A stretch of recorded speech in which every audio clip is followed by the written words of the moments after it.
Gold Trails and Ghost Towns. Share the adventures of our early pioneers as we explore the development of the Pacific Northwest and beyond. With your host, Mike Roberts, and historian Bill Barley.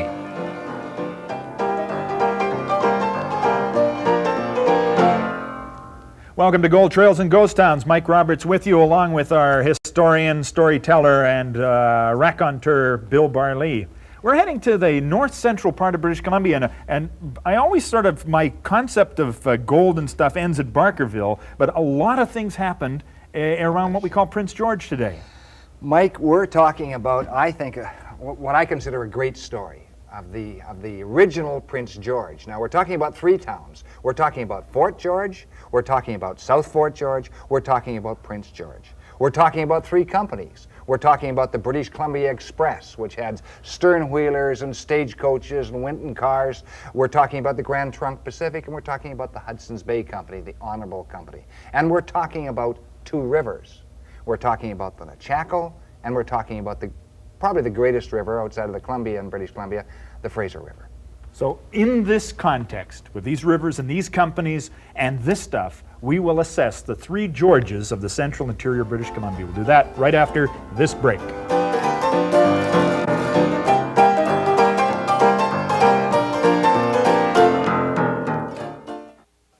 Welcome back to Gold Trails and Ghost Towns. Mike Roberts with Bill Barley, and today we're talking about the three Georges of the central interior. So there's Fort George, South Fort George, and eventually Prince George. In that order, Mike. In that order. Sure. Okay. Now I'm so used to the 1860s and 1890s we're talking about. We're talking 1900s here. This is a town that came out of the 1860s, 1890s, right into the 1900s, virtually overnight, Mike. Yeah. So, same old story in the central interior. In the 1890s, the early part of the century, up to about 1900, just after 1900, this is the domain of the Honorable Company, the Hudsons Bay Company. I've got their flag here. Now, this flag... That's an original. It's not one made up by the Hudsons Bay Company, in the last year or so. Now, you know this just by the stitching and the material. And also who I got it from. Yeah? Can you tell that story? I cannot tell that story. Well, look at that, though. This flew... Now, it may not have flown over Fort George, this particular flag, but it certainly flew over the Hudsons Bay Company. It flew over Hudsons Bay Company post, in fact. Is that right? You bet it did. And, of course, they were there because fur trading was their line of work. Sure. They owned most of Canada at one time. Yeah. So the Hudsons Bay Company was there, and of course, in the immediate vicinity were the Indians of the district. They were mostly trappers. Yeah. Almost all of them are trappers. There were some miners, so that's basically it. So we had some Indians, we had some guys like Stony Creek Charlie, who now this is his picture, Stony Creek Charlie, and he looks so serene and happy. How old is he here? About 100 years old, maybe just over 100 years old. He's heading out on his pack line? He's heading out on his pack line, smoking his pipe. He's all ready to go. He lives well past 100, going into Stony Creek. That's why it's called a Stony Creek Charlie. And he's carrying an old percussion cap rifle. Even though it's wrapped up, the hammer's still visible. Do you think he had it all primed and ready to go, even though it was like... Sure, he wasn't going to pass up some meat on the way.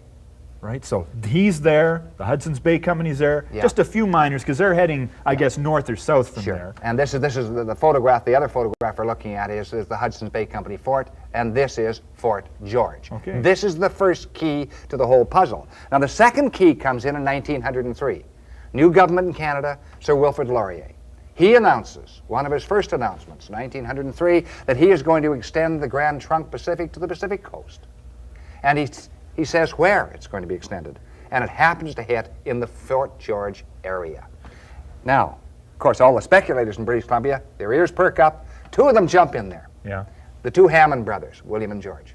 They say, we're going to plot all this land around Fort George. So outside of the Hudsons Bay Company fort, they bring up 20,000 lots. They do the surveying and create 20,000 lots out of this area. Astonishing. This is going to be the mega metropolis of the interior British Columbia. Nobody believes them in British Columbia. They're not worried about British Columbia. Fortunately, the world is larger than that, eh? Much larger than British Columbia. It includes Britain, it includes the United States and France and Germany. They get a lot of money together. They say they will sell most of these lots, and surprisingly, they were right. They spend $500,000 on advertising, and this is from about 1900, and as the railway creeps closer and closer, about 1910 on, and they establish Fort George as what they think is going to be the terminus of the railway. Now, another guy just comes on the scene, and he's interesting. His name is Albert Johnson. He's an old hotelman. He's shrewd, too. He's also a land speculator. So he said, I think they haven't got the right spot. I've got the right spot just down the Fraser, because Fort George is up in the Chaco, about 2 miles from the Fraser. Hard for a Sternwheeler to get in there. He knows the Sternwheelers are going to have to serve this community before the railroad gets there, Mike. So he establishes a new town which he calls South Fort George. And in the middle is the Indian Reserve, and they control probably the best land. Good time right now to look at the map, okay? So we've got the Fraser, which upstream sort of comes in from the east. It comes over the top and down. Well, it comes in from the south, And the Chaco is the other river. Yeah, the Chaco is a marvelous river, but it doesn't have the room for Sternwheelers of any significant size. And there were Sternwheelers that went up the Chaco, you know, the Chilco and so on. But most of those Sternwheelers had a difficult time getting up the Chaco. So definitely South Fort George had the advantage in the early going. So there we see on the map South Fort George, Prince George, which doesn't exist yet, but that's where it would come in, and and Fort George there. You've got 3 major canyons, 3 big trouble spots on the Fraser primarily. You have indeed. And 2 of those trouble spots are between Old Quesnel and Soda Creek, actually, about 18 miles up from Quesnel. There's a canyon there called the Cottonwood Canyon. Barely enough room for a Sternwheeler to get through. In the narrowest part, around 50 feet. So you're coming pretty close to the walls. It takes a very, very good Sternwheeler captain. And the interesting thing about these captains, Mike, and I don't care whether you're talking about Captain Busey or Captain Brown or Captain Irving or the Gustav Blinn Wright or any of those, they could read the water in a canyon by the surface indication of the water. Prospectors can do it to a degree. Sternwheeler captains were masters at it. Only the ones who survived, I mean, they had to know it. Precisely. So there's the Cottonwoods Canyon, getting back to our map, to the south. Miles, about 18 miles by river miles above Quesnel. Then you get up towards Fort George, and about 15 miles below that was the Fort George Canyon. Very, very tough canyon as well, with a big rock in the middle at one time. And then way above that, about 104 miles above Fort George, was the Grand Canyon of the Fraser. Big whirlpool, incredible obstacle. It's just virtually impassable, although people did get through it. Some did not. So these are the 3 obstacles. But there are other people on the scene. And one of these guys is a very interesting lawyer called Charles Vance Miller. And Charles Vance Miller won virtually all the prizes in Ontario when he went through law school. University of Ontario, if I remember correctly, and I think it was. And so Charles Vance Miller becomes interested after Laurier comes to power. And when Laurier came to power, there was a new member for that area, and that was Hewitt Bostock. Prior to that time, it had been the Bernards who supported the other government. They have the whole express company. Is that the same Bernards? So the Bernards had sold the express company to a guy called Steve Tingley. We alluded to Steve Tingley probably about 3 or 4 years ago on the program. Well, he was the best teamster in the business. Best whip. Best whip. Big difference between a teamster and a whip. A whip is a stagecoach driver. So he was the best whip. He was shrewd. He was honest. He was he was a marvelous individual. Really, I'm really quite impressed with Tingley. And anyway, so he realizes that he's out of favor now, and he decides to sell the British Columbia Express Company to Miller. And Miller gives him a fair offer, and he buys the Express Company. Now, Miller's a very, very intelligent human being. And he says, we're going to need Sternwheelers to go from Quesnel up to Fort George.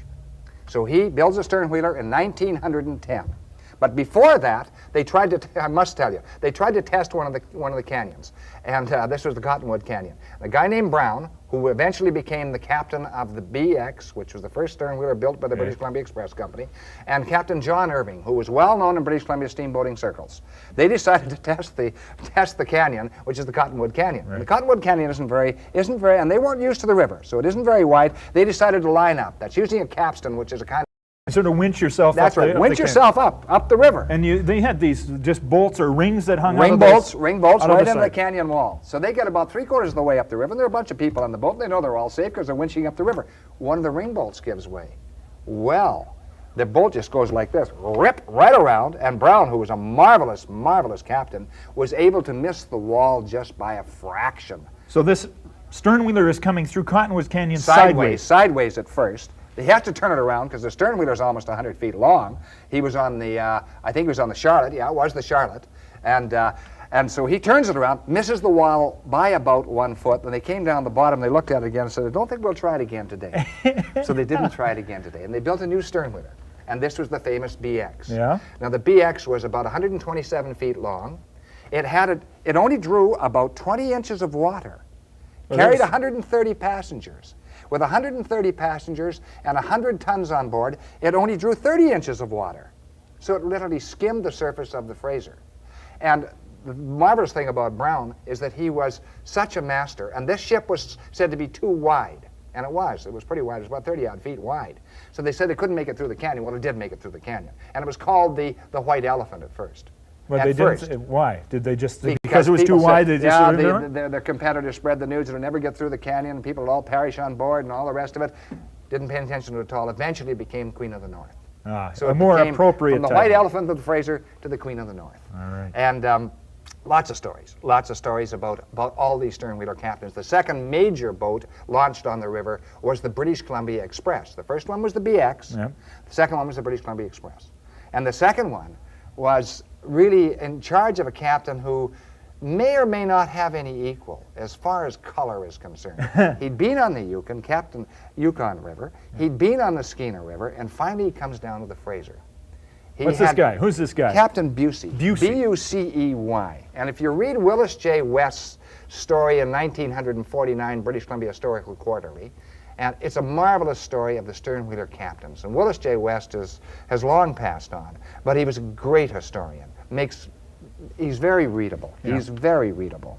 So this Busey's an ebullient character. Yeah, he really is. He takes the law into his own hands on a number of occasions. And I'll tell you a couple of occasions, Mike, where he did take the law into his own hands. Now remember what is happening here. Okay. This is very, very important. The Hammonds launch a ship they call the Hammond. This is a Sternwheeler to compete with the BX and the British Columbia Express. These are the big promoters who've got 20,000 lots that they're selling all over the world. And they're selling them. Yeah. And they are selling them. They're worth bucks. Sure they are. They spend $500,000 and advertising, but they take in well over $1 million the first round. Okay, they've got a boat, the Hammond. They've got a boat, and it's going to compete with the BX and the British Columbia Express, or the BC Express. Yeah. And of course the BX is in command of Brown, and the BC Express is in command of Busey.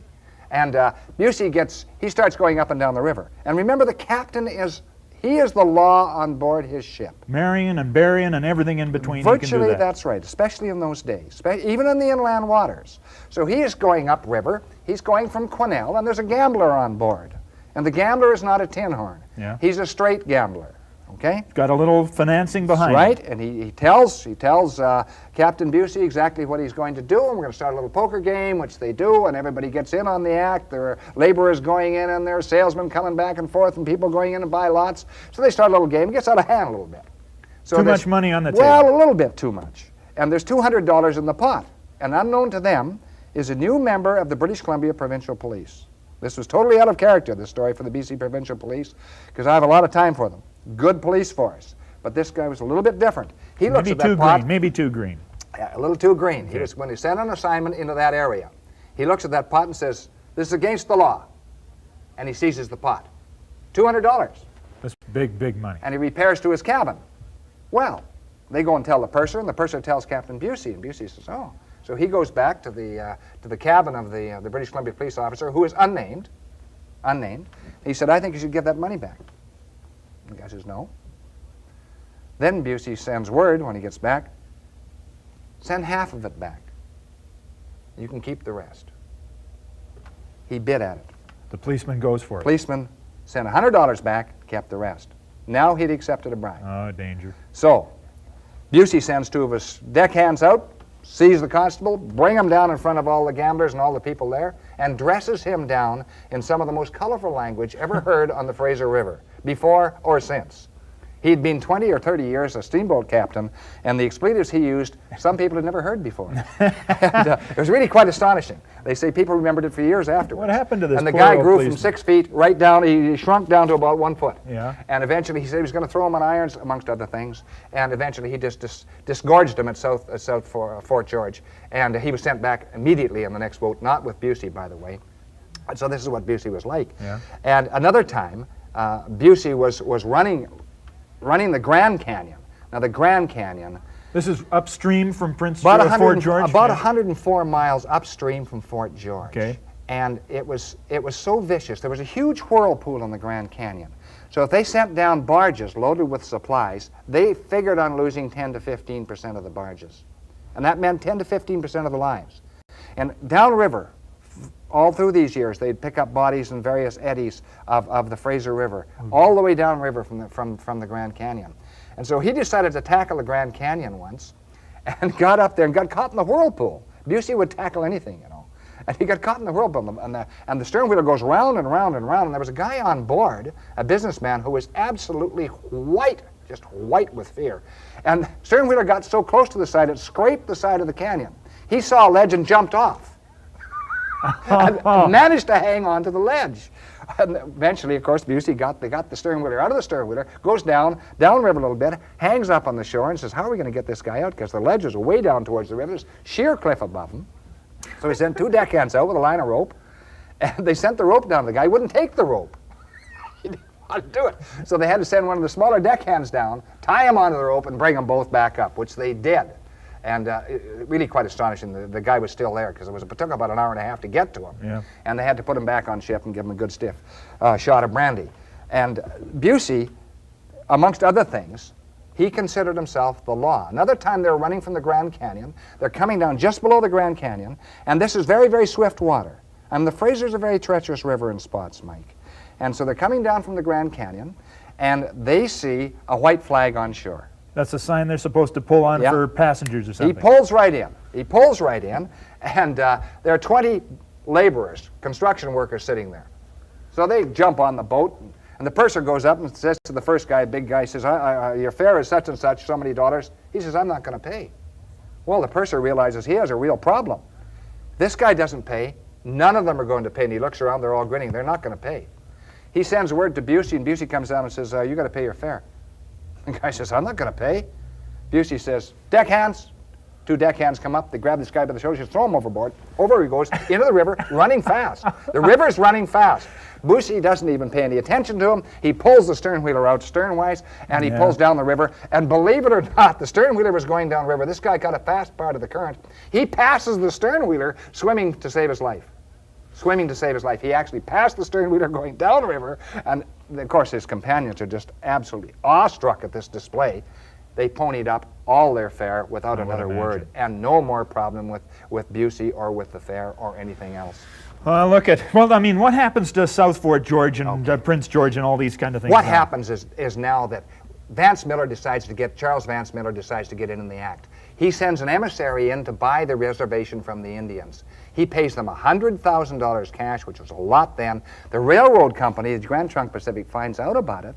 They don't like it. They go to see Miller and they try to negotiate, and they decide to. They offer the Indians $125,000, but Miller gets just over 1,000 lots given to him from the railway company. Right. Some of those lots he sold for $3,500 each. He probably made several $100,000 without doing a tap of work. So what happens is Fort George starts to decline, and South Fort George, which was a rip-roaring town, it had everything. I mean, you know, it had the hotels. The Sternwheeler were landing there, so the Sternwheeler landing. It had the red light district. It had gambling joints running 24 hours a day. It declines. And we see by 1914, 1915, the decline of both those towns. And a new town arises, and that, of course, was called Prince George. And when this shot of Prince George shows a flat field and 3 buildings or something on it, it wasn't long before it was the bustling metropolis because the railroad was coming. That's right. And not only that, the railroad was coming. It's on the outskirts of the town, of course. But you see about the same time, you see this shot of South Fort George. And it looks like it's bustling. But this is a dying town. So that South Fort George and Fort George were eventually incorporated into the great metropolis of the interior, which is Prince George. Now, were those 3 town sites, are they all now within the boundaries of the existing city of Prince George? Oh, definitely. So in this little tiny area, all of this competition just roaring. Cauldron of competition. Cauldron of competition. I'm going to take a break here, be back in just a second, because you can't run Sternwheelers on the Fraser without losing a few, and we're going to tell that story right after these words.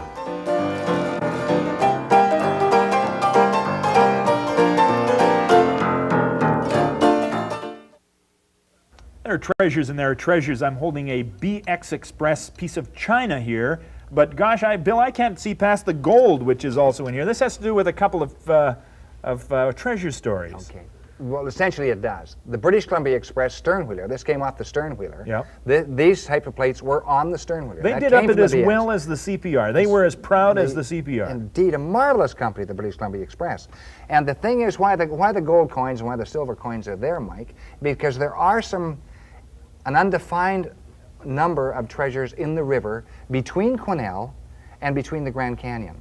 Now, when they ran the Grand Canyon, scores and scores of people lost their lives. Many of them were carrying gold coins or silver coins. Yeah. The same thing happened. Go ahead. You said that they lost 10 to 15% of the barges they sent. Now, they just floated them down, hoping that the barge would get through. Barges broke up. All the equipment was lost on the barges when they broke up. Some guys tried to hitch rides, and they were lost. Well, certainly they would be handling the barge. You know, they would be taking their chance. That's what they got paid for.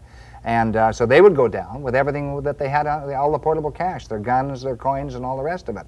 So certainly in the Grand Canyon, now I wouldn't advise anyone to go in there and look for it, but there certainly are gold coins and silver coins there, as well as other pieces of equipment and sidearms. Certainly there is in the Prince George Canyon as well, Mike, which is a significant canyon. The Indians consider the Prince George Canyon, the Fort George Canyon, or the Fort George Canyon, I should say, probably the most dangerous of the canyons, outside of the Grand Canyon, which is probably the most dangerous. I mean, they didn't even consider it. It was so bad, the water was so bad, you just didn't even think about it. The Indians would never have run that. They did run the Fort George Canyon, and they did run the Cottonwood Canyon. Yeah. The Cottonwood Canyon was a little bit more sedate in some respects, but the Fraser River itself ran 14 miles an hour in some of those areas. So you're taking a Sternwheeler up, and something happens, if one of the lines breaks or the ringbolt pulls or something happens, or you hit a log, hit a dead head, you hit a rock, you're in deep trouble. And they lost only about 3 or 4 boats on that stretch of river, which was very fortunate. One of them, unfortunately, was the British Columbia Express. It failed eventually. And here it is in 1919,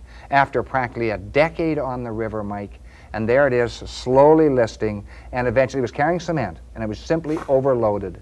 And it starts to tilt, and of course the British Columbia Express, which I think was the finest of the Sternwheelers on that central part of the Fraser River, finally goes to its doom in the water. Yeah. Well, I mean, the Sternwheelers were put out of business pretty quick by the railroad because they put in a bridge, didn't they, that precluded the possibility of They put a line across. Busey was going to shoot all the guards on this line. He decided not to. They prevailed upon him not to shoot the guards. They took it to the Supreme Court. They won. They lost at the Supreme Court. Then they took it to the Privy Council in London and lost there. Essentially, the railroad prevented the Sternwheelers, the British Columbia Express, from plying its trade upriver. And they won in court. They did indeed. That's all the time we have for Gold Trails today. Back again next time with more adventures. See you then.